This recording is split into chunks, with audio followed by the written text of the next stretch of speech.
ശബരിമലയിലെ സ്വർണ്ണപ്പാളികൾ കൈമാറ്റം ചെയ്തതിൽ Thiruvithamkoor Devaswom board president PS പ്രശാന്തിനെതിരെയും SIT അന്വേഷണം. ഉണ്ണികൃഷ്ണൻ പോറ്റിക്ക് ശില്പപാളികളും താങ്ങുപീഠവും കൈമാറാൻ PS പ്രശാന്ത് നിർദ്ദേശിച്ചെന്ന് ഹൈക്കോടതി. ഉണ്ണികൃഷ്ണൻ പോറ്റി ചെറിയ മീനെന്നും പിന്നിൽ വമ്പൻ സ്രാവുകളുണ്ടെന്നുമാണ് ഹൈക്കോടതിയുടെ നിരീക്ഷണം.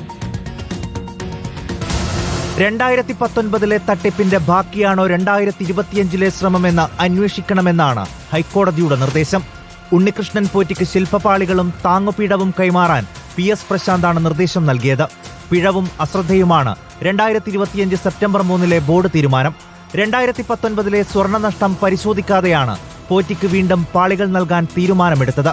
ശില്പപാളികൾ 2025 ഉണ്ണികൃഷ്ണൻ പോറ്റിക്ക് കൈമാറാൻ ഉദ്യോഗസ്ഥർ ശ്രമിച്ചു. ഹൈക്കോടതിയുടെ അനുമതി വാങ്ങാത്തതും സ്പെഷ്യൽ കമ്മീഷണറെ അറിയിക്കാത്തതും ഇതിന്റെ ഭാഗമാണ്. ഇതിൽ നിന്ന് ഉദ്യോഗസ്ഥർക്ക് ഒഴിഞ്ഞുമാറാനാവില്ല. കീഴുദ്യോഗസ്ഥരെ കുറ്റപ്പെടുത്തി രക്ഷപ്പെടാനും നേതൃത്വത്തിന് കഴിയില്ല. സ്വർണ്ണക്കൊള്ളയ്ക്ക് കൂട്ടുനിന്ന ദേവസ്വം ഉന്നതർ മുതൽ താഴേക്കുള്ള എല്ലാ ഉദ്യോഗസ്ഥരുടെയും പങ്ക് SIT അന്വേഷിക്കണം.